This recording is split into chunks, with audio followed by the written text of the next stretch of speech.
여러분, 5월 15일 헬스테크 도지에 오신 것을 환영합니다. 바로 본론으로 들어가 볼까요?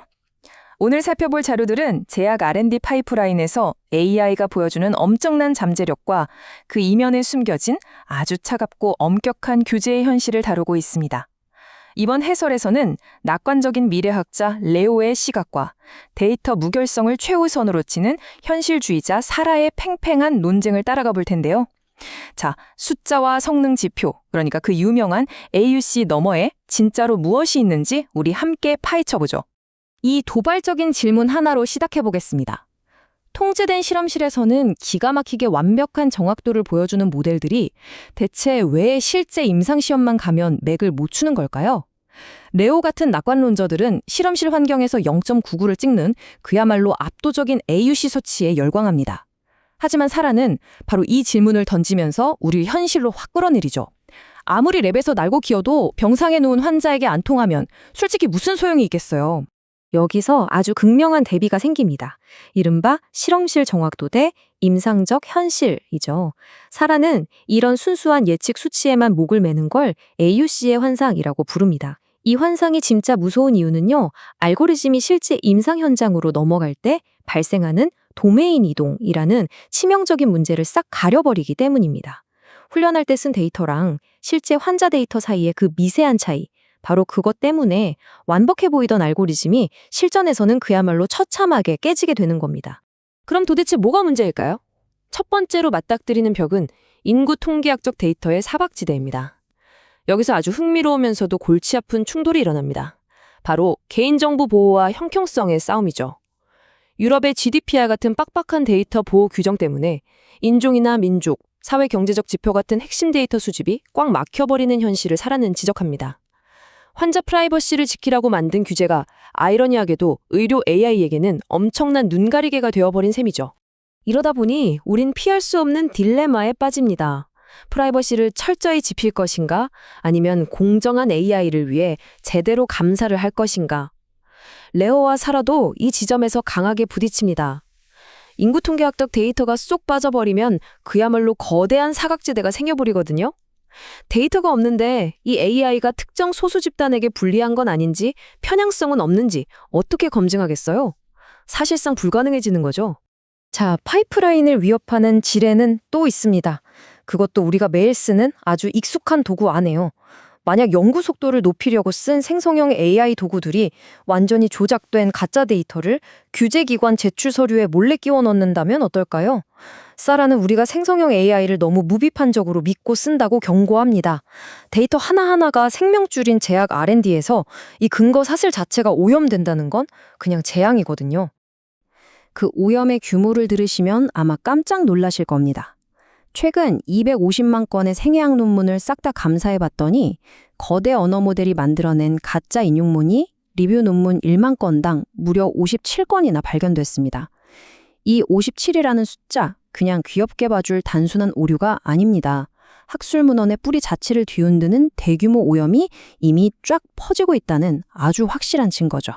아니, 그럼 이런 가짜 데이터들이 어떻게 기존의 깐깐한 동료 평가 시스템을 쏙쏙 통과하는 걸까요? 레오의 분석에 보면 정말 소름이 돋습니다. 인공지능이 지어낸 이 허구의 데이터들이 진짜 너무 그럴싸하거든요.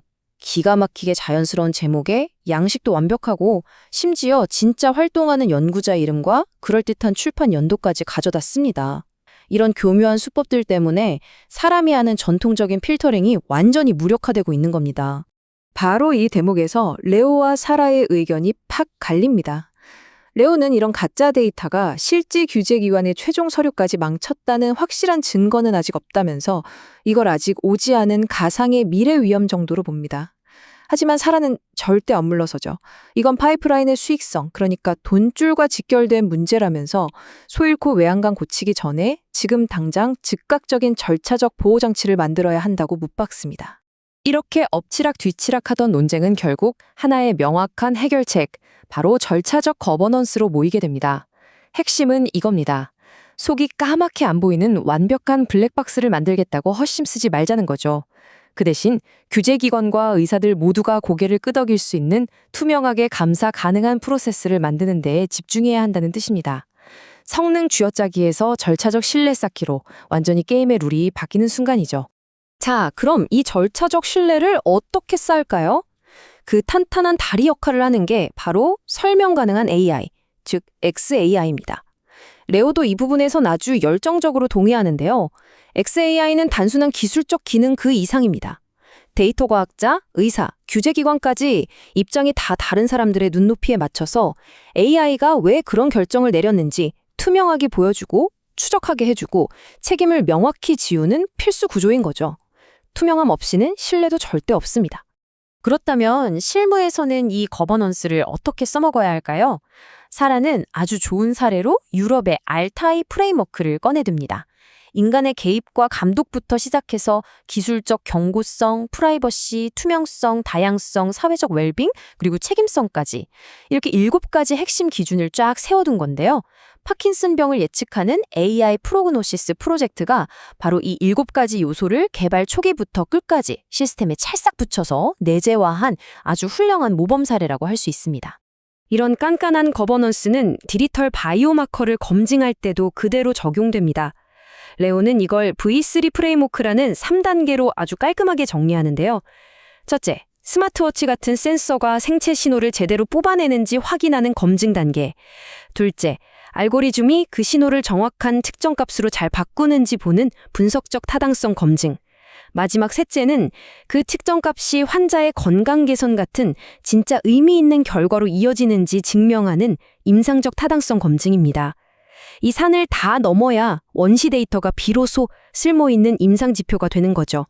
기존의 바이오마커랑 최신 디지털 바이오마커의 체급 차이는 여기서 확실히 벌어집니다. 옛날엔 환자가 병원에 와야만 데이터를 얻었잖아요. 근데 연속 혈당 측정기나 스마트폰 걷기 분석 같은 디지털 기술은 환자 일상에서 알아서 쉴 새 없이 데이터를 뽑아냅니다. 레오의 분석에 따르면 이 엄청난 기술 덕분에 2,000명이나 필요했던 임상 표본을 단 262명으로 확 줄일 수 있었다고 해요. 비용 절감은 물론이고 신약이 시장에 나오는 속도까지 말도 안 되게 앞당기는 엄청난 파급력이죠. 자, 오늘의 핵심을 짚어볼 시간입니다. 결국 이 모든 이야기의 종착지는 AI를 바라보는 우리 시각 자체를 완전히 업그레이드해야 한다는 겁니다. 사라는 이렇게 결론 짓습니다. 제대로 된 절차적 거버넌스를 만드는 건 이제 더 이상 IT 부서 구석에서 코딩하는 기술적인 문제가 아니라고요. 이건 제약사 최고위층에서 직접 챙겨야 하는 핵심 포트폴리오 전략으로 격상되어야 마땅합니다. 훌륭한 기술력과 탄탄한 규제적 신뢰, 이 두 가지가 딱 맞아떨어질 때 진짜 파이프라인의 가치가 폭발하니까요.